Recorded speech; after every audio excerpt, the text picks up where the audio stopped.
ಎಲ್ಲರಿಗೂ ನಮಸ್ಕಾರ ರೀ. ಹೆಂಗದಿರಿ? ನಾನು ಶ್ವೇತಾ. ಜಗತ್ನ್ಯಾಗ ನಡೆದಿರೋ ಸುದ್ದಿನ ನಾವು ಉತ್ತರ ಕರ್ನಾಟಕ ಭಾಷೆದಾಗ ಹೇಳಲಿಕ್ ಬಂದಿನಿ.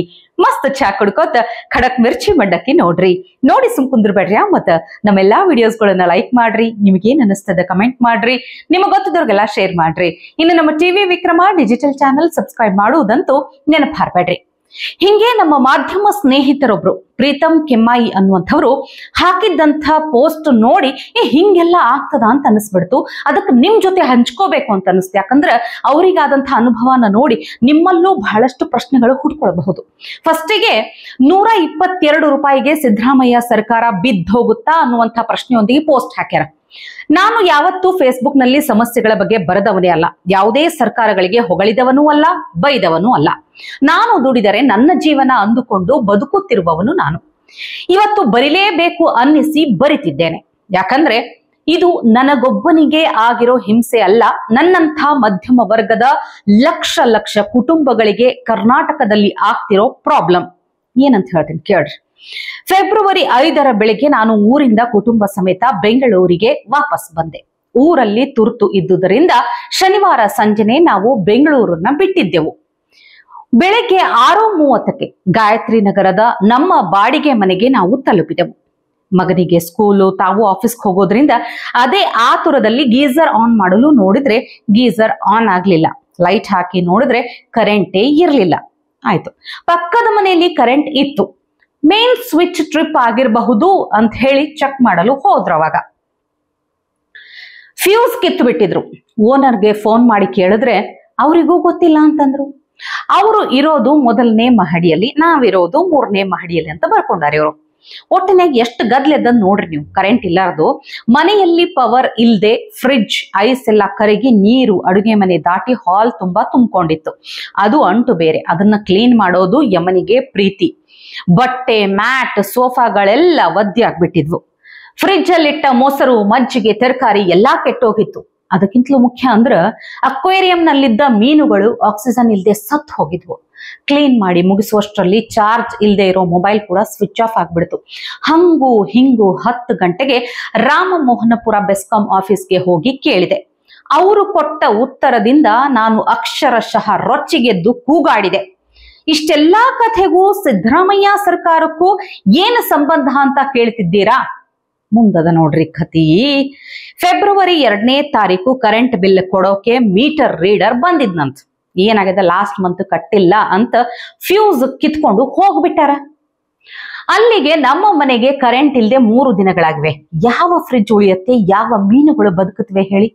ಅಂದ ಹಾಗೆ ನಾನು ಬಾಕಿ ಇಟ್ಟುಕೊಂಡ ಕರೆಂಟ್ ಬಿಲ್ ಜಸ್ಟ್ 122 ರೂಪಾಯಿ. ಬಿಲ್ ಕಟ್ಟೋದು ನನ್ನ ಜವಾಬ್ದಾರಿ ಅಂತಾನೆ 200 ರೂಪಾಯಿ ಕಟ್ಟಿ ನೆಕ್ಸ್ಟ್ ಮಂತ್ ಅಲ್ಲಿ ಅಡ್ಜಸ್ಟ್ ಮಾಡಿ ಅಂದೆ.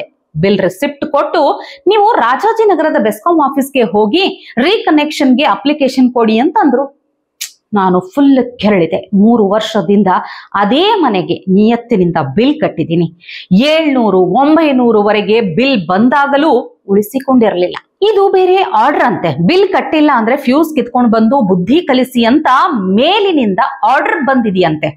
ಟ್ಯಾಕ್ಸ್ ಕಟ್ಟಿ ಇವರಿಗೆ ಬಿಟ್ಟಿ ವೋಟ್ ಹಾಕಿ ಗೆಲ್ಲಿಸಿ ಮತ್ತೆ ಇವರೇ ನಮಗೆ ಬುದ್ಧಿ ಕಲಿಸ್ತಾರಂತೆ. ಎಲ್ಲಿಗೆ ಬಂತು ಮಿಡಿಲ್ ಕ್ಲಾಸ್ ಲೈಫ್ ಹೇಳಿ ಅಂತ ಪ್ರಶ್ನೆ ಹಾಕ್ಲಿಕ್ಕತ್ತಾರ. ಬಿಲ್ ಕಟ್ಟಿದ ಮೇಲೆ ಅಲ್ಲಿ ಹೋಗಿ ಇಲ್ಲಿ ಹೋಗಿ ಅಂತ ಕುಣಿಸ್ತೀರಲ್ವಾ? ಹೊಟ್ಟೆಗೆ ಅನ್ನ ತಿಂತೀರಾ? ಯಾವ ರೂಲ್ಸ್ ನಿಮ್ದು? ಫ್ಯೂಸ್ ತೆಗಿಯೋ ಮುನ್ನ ಓನರ್ ನಂಬರ್ ಇರ್ಲಿಲ್ವಾ? ಕಾಲ್ ಮಾಡ್ಬೇಕಲ್ವಾ?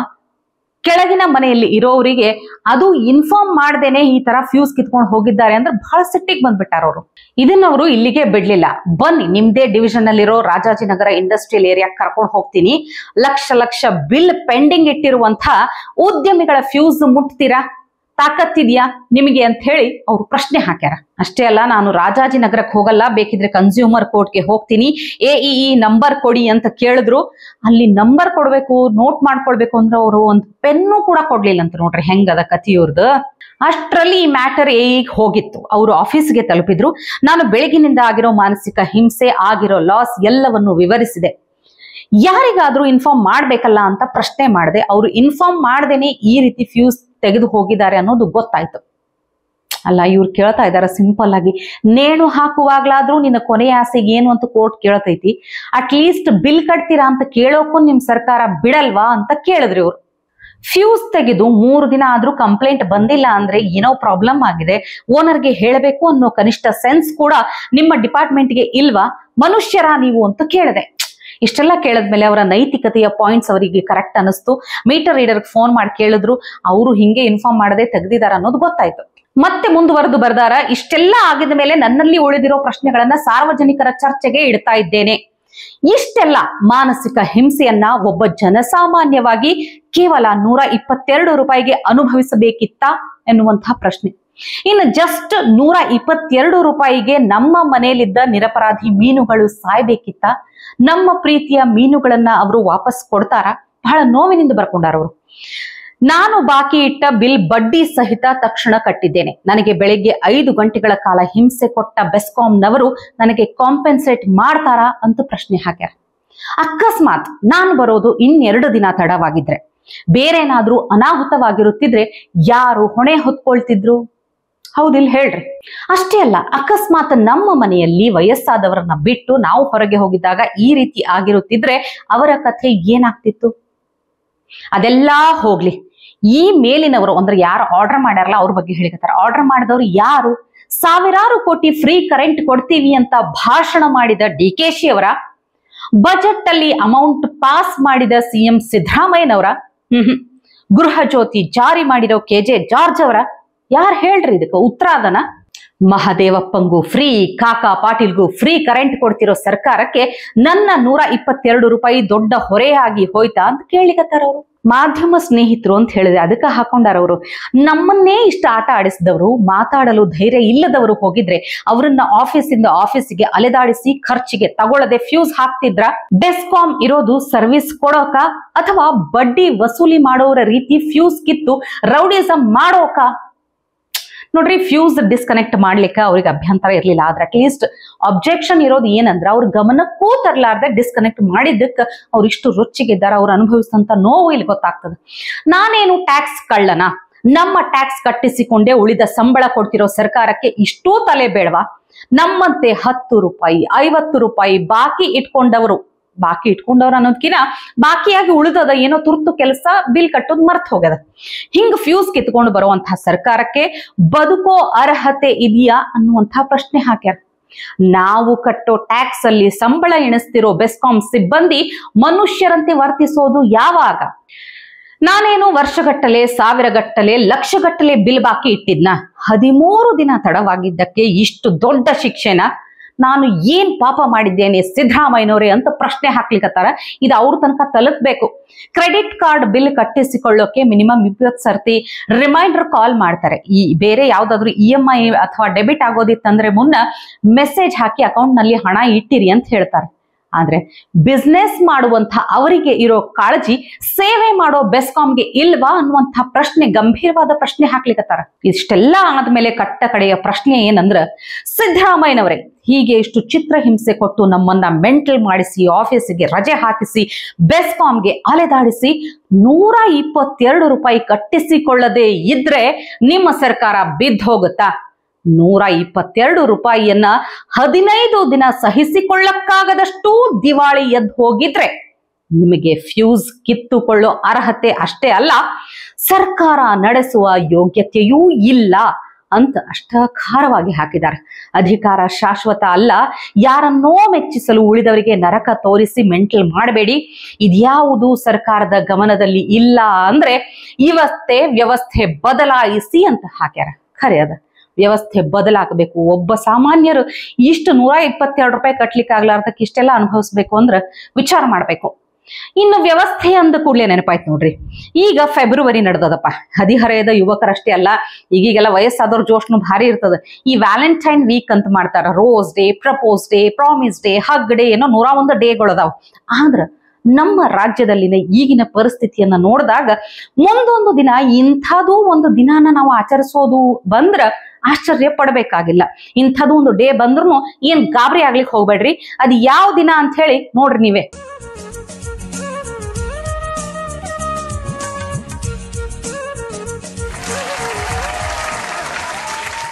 ಅಭಿ ವಿಶ್ವ ಬೆಲೆ ಏರಿಕೆ ದಿನನ ಉದ್ದೇಶಿಸಿ ನಮ್ದು ಸಿದ್ದರಾಮಯ್ಯ ಸಾಹೇಬ್ರು 2 ಬಾತೆ ಕರ್ತಾಸೋ. ನಾವು ಅಧಿಕಾರಕ್ಕೆ ಬಂದ ಮೇಲೆ ಕರ್ನಾಟಕದಲ್ಲಿ ಎಲ್ಲ ಬೆಲೆಗಳನ್ನ ಏರಿಸಿದೀವಿ. ಹಿಂಗಾಗಿ ಇಲ್ಲಿ ಕೇಳ್ರಪ್ಪ, ಇಲ್ಲಿ ವಿಶ್ವ ಬೆಲೆ ಏರಿಕೆ ದಿನಾನ ನಾವು ಆಚರಿಸೋದು ಇಟ್ಸ್ ಎ ಫ್ಯಾಕ್ಟ್ಫುಲ್ ಅಲ್ವಾ ಮದೇವಪ್ಪ? ಇಟ್ಸ್ ಎ ಫ್ಯಾಕ್ಟ್ಫುಲ್ ಐಸೆ. ಸೊ ನಾನು ಸಿಎಂ ಆಗಿ ಪ್ರಮಾಣ ವಚನ ಸ್ವೀಕಾರ ಮಾಡಿದ್ದು ಮೇ 20ಕ್ಕೆ. ಹಂಗಾಗಿ ಇನ್ನು ಮುಂದೆ ರಾಜ್ಯದಲ್ಲಿ ವಿಶ್ವ ಬೆಲೆ ಏರಿಕೆ ದಿನಾನ ಮೇ 20ಕ್ಕೆ ಆಚರಿಸಬೇಕು. 5 ವರ್ಷ ಸಿಎಂ ಆಗಲಿರುವ ಸಿದ್ದರಾಮಯ್ಯ ಅವರಿಗೆ ಜೈ. 5 ವರ್ಷ ಸಿಎಂ ಆಗಲಿರುವ ಸಿದ್ದರಾಮಯ್ಯ ಅವರಿಗೆ ಜೈ. ಕರ್ನಾಟಕದಲ್ಲಿ ಕಾಂಗ್ರೆಸ್ ಅಧಿಕಾರಕ್ಕೆ ಬಂದಿದ್ದಕ್ಕೆ ಎಲ್ಲ ಬೆಲೆಗಳು ಏರ್ತಾ ಇರೋದು. ಕರ್ನಾಟಕದಲ್ಲಿ ಕಾಂಗ್ರೆಸ್ ಬಂದಿದ್ದು ನಾನು ಕೆಪಿಸಿಸಿ ಅಧ್ಯಕ್ಷ ಆಗಿದ್ದಕ್ಕೆ. ಈಗ ಬೆಂಗಳೂರಲ್ಲಿ ನೀರಿನ ದರ ಏರಿಸ್ತಾ ಇರೋದು ನಾನೇ. ಅಷ್ಟೇ ಅಲ್ಲ, ನಿಮಗೆಲ್ಲ ನೆನಪಿರಲಿ, ನಾನು ಅಧ್ಯಕ್ಷ ಆಗಿ ಪದಗ್ರಹಣ ಮಾಡಿದ್ದು ಜುಲೈ 2ಕ್ಕೆ. ಹಂಗಾಗಿ ವಿಶ್ವ ಬೆಲೆ ಏರಿಕೆ ದಿನಾನ ಜುಲೈ 2ಕ್ಕೆ ಮಾಡಬೇಕು. ಮುಂದಿನ ಸಿಎಂ ಡಿಕೆ ಶಿವಕುಮಾರ್ ಅವರಿಗೆ ಜೈ ಜೈ. ಮತ್ತಿನ್ನೇನ್ರಿ, ರಾಜ್ಯ ಸರ್ಕಾರ ಕಾಂಗ್ರೆಸ್ ಬಂದಾಗಿನಿಂದ ಎಲ್ಲದರದ್ದು ಬೆಲೆ ಏರಿಕೆ ಆದಾಗ ಮತ್ತೆ ಬೆಲೆ ಏರಿಕೆಗೆ ಅಂತ ಹೇಳಿ ಒಂದು ದಿನ ಆಚರಣೆ ಮಾಡೋದ್ರಾಗ ಏನ್ ತಪ್ಪಿಲ್ ಬಿಡ್ರಿ. ಇನ್ನು ಭಾರತದ ಶ್ರೀಮಂತ ಉದ್ಯಮಿ ಗೌತಮ್ ಅದಾನಿಯವರ ಕಿರಿ ಮಗ ಜೀತ್ ಅದಾನಿಯವರ ಲಗ್ನ ಆಯ್ತು. ವಿಷಯ ಇದೆಲ್ಲ ಬಿಡ್ರಿ. ಈ ಅಂಬಾನಿ ಅದಾನಿ ಮನೆತನದ ಮದುವೆ ಅಂದ್ರೆ ಬಹಳ ಗ್ರ್ಯಾಂಡ್ ಇರ್ತೈತಿ, ಸಿಕ್ಕಾಪಟ್ಟೆ ರೊಕ್ಕ ಖರ್ಚು ಮಾಡ್ತಾರಂತ ಮಂದಿ ಮಾತಾಡ್ತಿರ್ತಾರ. ಆದ್ರೆ ಈ ಮದುವೆ ಸಮಾರಂಭ ಬಹಳ ಸರಳವಾಗಿ ನಡೆದೈತಿ. ಕೆಲವು ಮಂದಿ ಬಂದಿದ್ರು. ವಿಷಯ ಇದನ್ನೂ ಅಲ್ಲ, ಮಗನ ಮದುವೆ ಇಷ್ಟು ಸಿಂಪಲ್ ಆಗಿ ನೆರವೇರಿಸಿರುವಂತಹ ಅದಾನಿಯವರು ಬೇರೆ ಬೇರೆ ಸಾಮಾಜಿಕ ಕೆಲಸಗಳಿಗಂತ ಹೇಳಿ ಬರೋಬ್ಬರಿ 10,000 ಕೋಟಿ ರೂಪಾಯಿ ಆರ್ಥಿಕ ನೆರವು ಘೋಷಣೆ ಮಾಡ್ಯಾರ. ನೋಡ್ರಿ ಒಂದು ಚಪ್ಪಾಳೆ.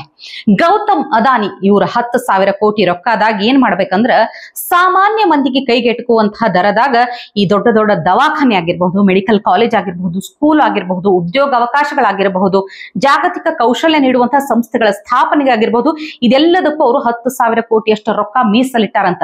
ನೋಡ್ರಪ್ಪ, ಮಾತೆತ್ತಿದ್ರ ರಾಹುಲ್ ಗಾಂಧಿ, ಪ್ರಿಯಾಂಕಾ ಗಾಂಧಿ ಈ ಅಂಬಾನಿ ಅದಾನಿ ವಿರುದ್ಧ ಇಲ್ಲ ಸಲ್ಲದ ಅಸಂಬದ್ಧ 108 ಆರೋಪಗಳನ್ನು ಮಾಡ್ತಾರ. ನೋಡ್ರಿ, ಅವ್ರಿಗೆ ಗೊತ್ತಾಗ್ಲಿ, ಸ್ವಲ್ಪ ನೋಡಿ ಕಲೀಲಿ, ಇಷ್ಟು ರೊಕ್ಕ ಕೊಡ್ಲಿಕ್ಕತ್ತಾರ ಅವ್ರ ಆರ್ಥಿಕ ಸಹಾಯ ಸಾಮಾಜಿಕ ಕೆಲಸಕ್ಕೆ.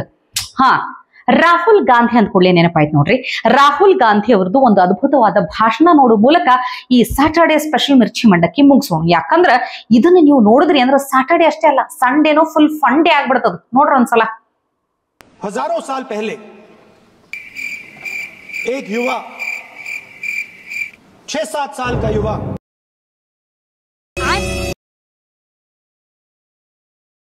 बच्चा एक बच्चा, वाह बहुत बढ़िया। ये तो आप नहीं समझ सकते हो, ये तो प्रॉब्लम है। कुछ पता चला तुम्हें? क्या तपस्या का मतलब शरीर में गर्मी पैदा करना, समझिए। हाँ, क्या बात कर रहे हैं? जैसे ही एकलव्य का द्रोणाचार्य जी ने एकलव्य का अंगूठा काटा,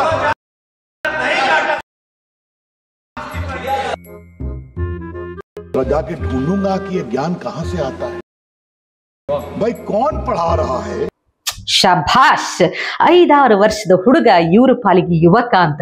ಇನ್ನ ಶರೀರದಾಗಿನ ಉಷ್ಣತೆ ಹೆಚ್ಚಿಸುವುದೇ ತಪಸ್ಸು ಅಂತ. ಇದೆಲ್ಲದಕ್ಕಿಂತ ಭಾರಿ ದ್ರೋಣಾಚಾರ್ಯರೇ ಏಕಲವ್ಯನ ಬೆರಳು ಕತ್ತಿಸಿದ್ರಂತ. ನೋಡ್ರಿ ಹೆಂಗೈತಿ. ಗುರುದಕ್ಷಿಣೆ ಅಂತ ಹೇಳಿ ಕೇಳಿದಾಗ ಏಕಲವ್ಯ ತಾನೇ ಖುದ್ದಾಗಿ ತಮ್ಮ ಬೆರಳನ್ನು ಕೆತ್ತರಿಸ್ಕೊಡ್ತಾರ. ಹಿಂಗಾಗಿ ಶಿಷ್ಯ ಅಂದ್ರೆ ಏಕಲವ್ಯನಂಗ್ ಇರ್ಬೇಕು ಅಂತ ಗೊತ್ತು. ಅವ್ರ ಅರ್ಧ ತಿಳ್ಕೊಂಡು ಬಂದು ಇಂಥ ಅದ್ಭುತವಾದ ಭಾಷಣ ಮಾಡ್ತಾರಲ್ಲ, ಇವ್ರಿಗೆ ಅವರೇ ಸಾಟಿ ನೋಡ್ರಪ್ಪ. ಟಿವಿ ವಿಕ್ರಮ, ದೇಶ ನಿಮ್ಮ ಕೈಯಲ್ಲಿ. ಈ ಕಾರ್ಯಕ್ರಮ ನಿಮಗೆ ಇಷ್ಟ ಆಗಿದ್ದಲ್ಲಿ ಲೈಕ್, ಶೇರ್ ಹಾಗೂ ಕಮೆಂಟ್ ಮಾಡಿ. ಟಿವಿ ವಿಕ್ರಮದ ಕಾರ್ಯಕ್ರಮಗಳನ್ನು ನಿರಂತರವಾಗಿ ವೀಕ್ಷಿಸಲು ಸಬ್ಸ್ಕ್ರೈಬ್ ಮಾಡಿ, ಬೆಲ್ ಐಕನ್ ಒತ್ತಿ.